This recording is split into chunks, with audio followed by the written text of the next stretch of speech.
상대방 후보의 장점을 1분 30초 이내에서 할 수 있는 많이 예, 해주시도록 부탁을 드리겠습니다. 같은 당의 사실상 동지들이었으니까요. 네. 들이니까요. 네. 예, 누가 먼저 해주시죠? 박주민 본부장님이 먼저 네, 이낙연 후보에 대한 장점을 얘기해 주시겠습니까? 아무래도 이낙연 후보님 같은 경우는 국회의원, 도지사, 총리, 당대표 등 굉장히 이제 중요한 역할들을 쭉 하셨지 않습니까? 그러면서 무엇보다 경험이 많으시고요. 그다음에 총리 경험을 통해서는 특히 전국 곳곳의 지역 현안들, 그 상황들 여기에 대해서 굉장히 자세히 알고 계신 장점이 있습니다. 그래서 여러 가지 어떤 문제들을 종합적으로 파악하고 계시고 거기에 대해서 이제 해결책을 내놓으시는데 굉장히 큰 장점을 갖고 있다라고 생각을 하고 계시고 또 언론인 경력도 굉장히 기셔서 그 화술이라 그럴까요? 이런 부분도 상당히 뛰어나서 그런 부분에서 이제 국민의 신뢰나 이런 부분들을 많이 얻고 계신 그런 장점을 갖고 계신 분이다 이렇게 생각하고 있습니다. 예, 약 55초 정도. 더 길게 했어야 되는데. 박한 거 아니에요? 제가 직접 얘기하기 뭐 하시니까 이건 제가 한번 반론으로 여쭤보겠습니다. 아니 이재명 캠프에서는 이낙연 후보에 대해서 이른바 무능 프레임을 많이 얘기를 하셨는데 지금 말씀하신 칭찬은 경륜이 많고 화술이 좋으시다. 경험은 많고 경험 많은데 잘하지 못했다는 얘기인가요? 그러니까 캠프 얘기를 종합하면 약간 이런 아쉬움은 있어요. 아까 말씀드렸던 대로 총리를 하시고 그 다음에 이제 그 당대표 하시면서 각 지역의 지역 현안들에 대해서 총리나 당대표를 통해서 많이 파악하고 계시고 그 어려운 점들을 잘 알고 계신 거죠. 그렇지만 이제 그런 지역 현안을 뛰어넘는 국가적 비전을 낸다든지 그 국가적 비전을 위해서 결단을 하고 그 강한 결단 뒤에 실행을 하는 이런 부분에 있어서는 좀 약한 것 아닌가라는 평가를 할 수 있죠. 제가 실컷 칭찬을 부탁드리고 다시 또 이렇게 아쉬움을 하게 만들어서 죄송스러운 마음입니다만 원래 의도하고 좀 다르지 않습니까? 칭찬을 55초에 거쳤습니다. 제가 사실은 칭찬을 한 다음에 저희가 이렇게 개발한 사람이 직접 손으로 하는 와 효과가 있습니다. 기존 썰전에서 많이 저희가 쓰던 건데요. 이낙연 후보에게 사실은 해야 되는데 지금 캠프를 대표해서 오셨으니까 최인호 본부장님께 와 효과를 좀 넣도록 하겠습니다. 제가 그래픽으로 실시간으로 저렇게 칭찬하는 효과입니다. 와 효과. 그때 이렇게 손도 이렇게 V자도 해주시고 하면 나중에 동영상 캡처하셔서 유용한 데 쓰실 수가 있습니다. 예, 좋습니다. 그러면 이제 최인호 본부장님이 이재명 후보의 장점을 1분 30초 이내에서 시간을 재야 되겠네요. 말씀하시죠. 네.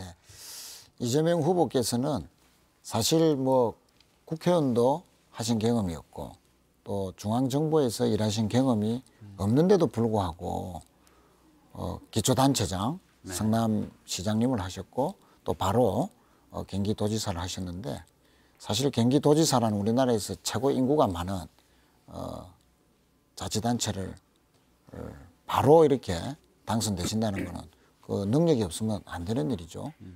특히 이제 그 성남시장 하시면서 바닥에 행정을 너무 잘 하시고 특히 이 아이디어가 참 많았다 하는 점을 장점으로 좀 꼽겠습니다. 그 아이디어가 어떻게 이제 실제 행정에도 접목을 시키려고 또 하셨고 또 성과도 일부 있었다고 봅니다. 또 장점은 이제 사이다 발언으로 시원시원한 면모를 보이신다 하는 점에서 또 장점이 있으시고요. 실제 뭐 논란이 있는 사안에 대해서 주저하지 않고 과감하게 본인의 소신을 밝히고 그런 것에서 국민들이 좀 시원시원한 면모에 또 지지를 보내는 거 아닌가. 지금 지지도의 큰 원인도 사이다 발언에 있다 이렇게 생각을 하고요. 다만 이제 사이다 발언을 너무 자주 하거나 너무 과하게 하시면 국민들이 좀 불안해하실 수 있다는 그런 조언도 함께 드립니다. 예. 1분 30초를 넘으셨습니다. 넘었습니다. 아니 근데 칭찬만 하신 게 아니라요. 그 완중유골이라고 해서 그 뼈가 다 있으신데요. 예를 들어 성과가 있었다도 그냥 성과가 있었다가 아니라 일부 성과가 있었다 이렇게 얘기하시고. 아니, 다 전체적으로 다 칭찬했는데. 또 수석 대변인을 하셨기 때문에 수식어를 적재적소에 쓰시더라고요. 사이다 발언도 뭐 너무 자주 하면 안 된다 이렇게 말씀하시고. 제가 아쉬움에 대한 반박을 드리려고 했는데 미리 다 완결해서 최인호 그걸 본부장님께서 감안해서 했습니다. 해주셨습니다. 그러면 역시 이재명 후보가 지금 뭐 자리에 없으니까 역시 이재명 캠프에 온 박주민 의원에게 와효과를 저희가 하도록 하겠습니다. 이거 뭐 괜찮습니다. 나중에 예. 정면 이쪽 이쪽 보면 한번 카메라를 됩니까? 보세요. 예. 잘 나옵니다. 예. 나중에 캡처하셔서 계정 보고 설명서에 쓰시면 감사합니다. 유용합니다. 알겠습니다. 저희가 이제 얘기를 서로 얘기하고 싶은 각 캠프에 얘기하고 싶은 주제를 다뤘고요. 칭찬까지 했는데요. 다시 또 반전으로 짧게 하나씩 다룰 문제점을 지적을 부탁을 드렸습니다. 이거는 짧게 하기 때문에 얘기하시고 반박과 재반박 1분씩 그렇게만 얘기를 하겠습니다. 앞서 이제 얘기를 이번 뭐 짧은 건 누가 먼저 할까요? 그냥 계속 이어진 대로 박주민 본부장님께서 먼저 해주시겠습니까? 제가 아까 뽑기는 나중 뽑았는데. 그러니까 이건 먼저. 이건 먼저 하는 예. 겁니다. 예. 먼저 얘기하신 거는 공약 이행률을 네, 가지고 예. 전남지사였던 이낙연 후보가 당시 공약률이 낮다라는 점을 지적했습니다. 먼저 얘기하시고 반박하시고 재반박으로 끝마치겠습니다. 사실 이제 공약 이행률을 비교하기가 좀 어렵긴 어려운데요. 그래서 그 임기 3년차, 지사 임기 3년차를 수평적으로 좀 비교를 해보면, 사실 이제 그 이낙연 후보님은 76개 공약을 하셨는데 이행률이 한 26% 정도밖에 안 돼서 등급상으로 보면 좀 그 당시 꼴찌 등급이었고 순위도 이제 17개 시도 중에 한 15위 정도 되는 것으로 나왔습니다. 그래서 공약 수가 적었음에도 불구하고 이행률이 낮았다는 것은 무엇을 의미하느냐? 그것은 혹시 도정을 좀 방만히 하셨거나 또는 이게 소위 말하는 무능일 수 있지 않겠느냐라는 문제를 좀 제기하겠습니다. 이낙연 후보의 평가 중에서 무능하다는 평가는 아마 이재명 후보 측밖에 하지 않는 것 같아요.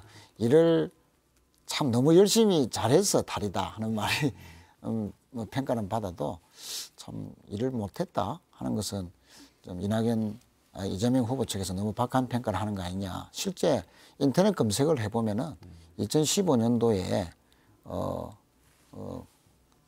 전국 3위 평가를 했고요. 도지사 중에서. 또 2016년도에는 고용부에서 일자리 종합 대상, 또 시도지사 CO 대상도 받았습니다. 그게 인터넷에 다 나와 있습니다. 그래서 무능하다는 평가는 전혀 사실이 아니다. 실제 2015년까지 그 공약한 중에서 약속한 중에서 21개 중에서 20개를 실제 이행을 했거든요. 그 뒤에 2017년도에 총리로 가셔가지고 그 뒤에 평가는 자료가 없습니다. 그런 사실을 조금 참고해 주시면 좋겠고, 오히려 저는 이재명 지사께서 성남시장 시절에 큰 공약을 하셨습니다. 우리 박주민 후보께서는 의원께서는 잘 모르시겠지만 성남시장 시절에 호화청사를 매각하겠다. 강주와 하남과 성남을 통합하겠다. 또 성남 하이테크 밸리를 복합빌딩으로 건립하겠다. 태극기 박물관을 유치하겠다.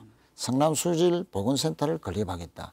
이게 가장 큰 굵직한 공약들인데 실제 성남시장에 이어서 지금 경기도 조지사를 하고 계시거든요. 그런데 이런 큰 공약들은 안 이루어지고 있습니다. 오히려 공약 이행률이 낮다는 것은 오히려 이재명 지사에게 적용돼야 될 거 아니냐 하는 그런 제가 말씀을 드리겠습니다. 예.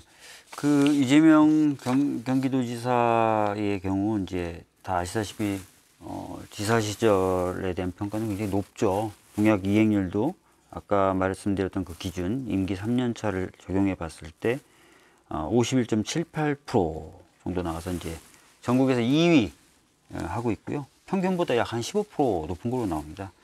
이낙연 지사는 이제 2016년 임기 3년 차를 봤을 때는 전국 평균보다 한 13% 낮은 것으로 나오기 때문에 뭐 공약 이행률을 가지고 이재명 지사를 공격하는 것은 좀 맞지 않는다고 생각하고요.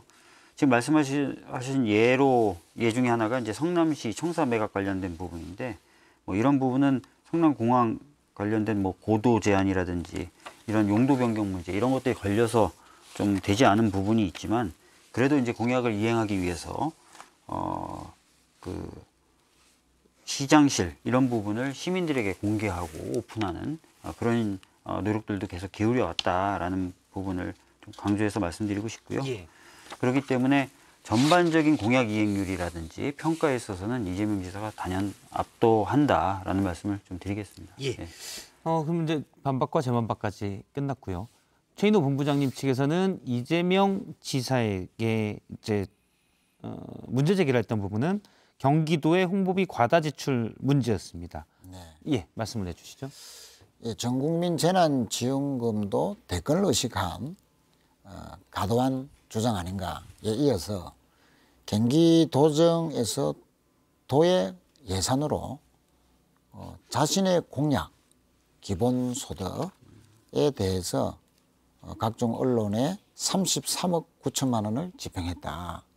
전체 홍보비도 총 2년 반 동안 438억 원으로서 연평균 175억, 전임 지사인 남경필 지사에 비해서 약 45%나 폭증했거든요. 이렇게 본인의 대권을 위해서 또 자신의 공약, 기본소득은 사실 경기도정과는 직접적인 연관이 부족하고 오히려 기본소득에 대해서 본인이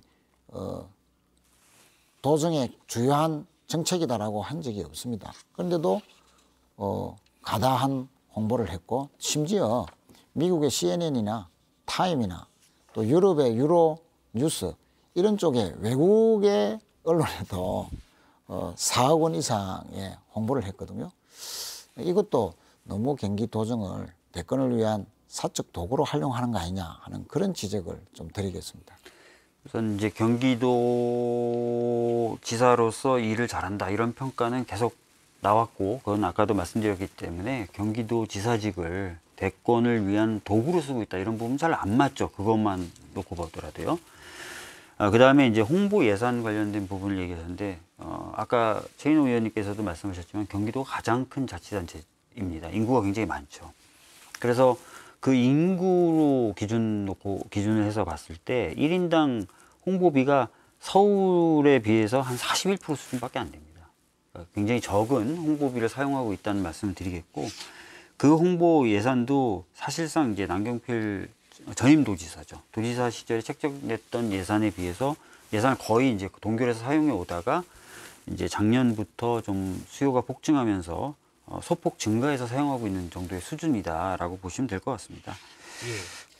작년부터 이제 많이 늘어났다는 것은 올해 있을 대권을 의식해서 많이 늘렸다 하는 거로 이해할 수 있고요.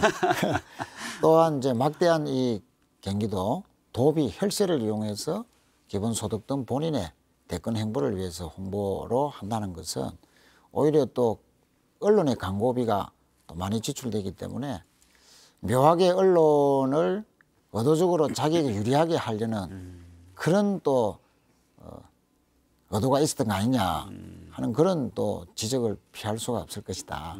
그래서 자꾸 경기도정을 이런 식으로 본인의 정치적인 플랜에 활용하거나 도구화시킨다라고 할 것 같으면 원희룡 지사처럼 그런 결단을 하는 것도 저는 본인을 위해서 도움이 될 것이다. 그렇게 생각합니다. 알겠습니다. 두 분. 요 부분에도 반박은 좀 해야 될 것 같은데요. 근데 앞서도 이제 반박을 안 하고 마지막에 끝을 내셨기 때문에 형식은 또 같이 하도록 하겠습니다. 예. 한마디 하십시오. 그러면 10초만 드리겠습니다.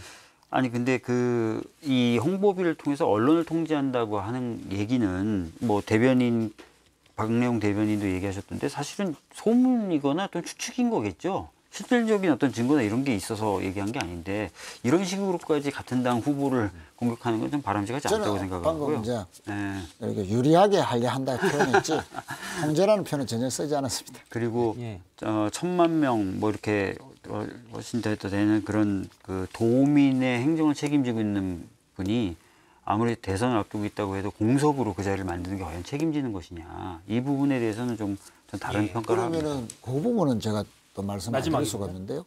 12월 3일 날까지 사퇴를 해야 됩니다. 만약 후보가 되면.